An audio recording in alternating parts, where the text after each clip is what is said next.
헌법재판소의 기각 결정으로 한덕수 국무총리가 87일 만에 대통령 권한대행으로 복귀했습니다.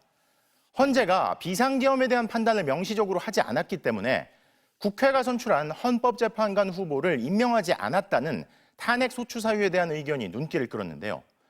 헌법과 법률 위반이 맞지만 총리가 대통령을 대행하고 있어 파면에 더 신중해야 한다는 기각 의견과 함께 임명 의무가 있는 건 역시 맞지만 총리에게 시간이 더 필요했던 기각 의견도 나왔습니다. 먼저 김세영 기자입니다.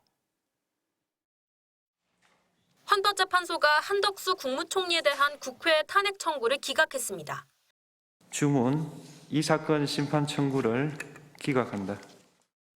문영배, 이미선, 김형두, 정정미, 김복형 등 재판관 5명은 기각, 정계선 재판관은 인용, 정영식, 조한창 재판관 2명은 각하 의견을 냈습니다.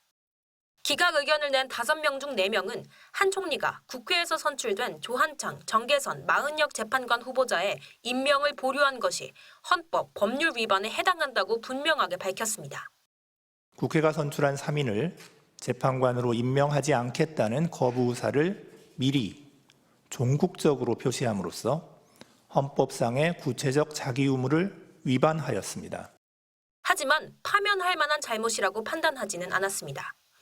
임명 거부가 대통령 탄핵 심판을 진행하는 헌재를 무력화하기 위한 목적이 있었다고 인정할 증거나 객관적 자료가 발견되지 않는다는 겁니다.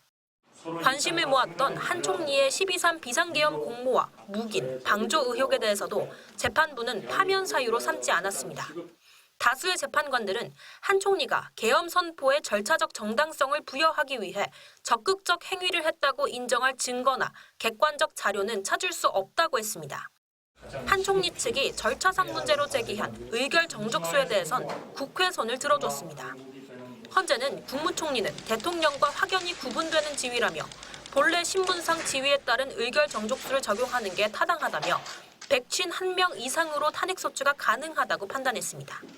반면 정영식, 조한창 재판관은 대통령 권한을 대행하는 국무총리에 대한 탄핵소추는 의결 정족수 역시 대통령 기준으로 판단하는 게 맞다며 각하 의견을 제시했습니다.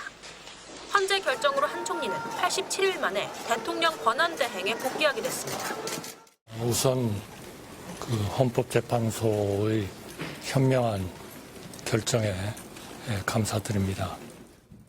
헌재는 12.3 비상계엄의 적법성 여부는 판단하지 않았습니다. MBC 뉴스 김세영입니다.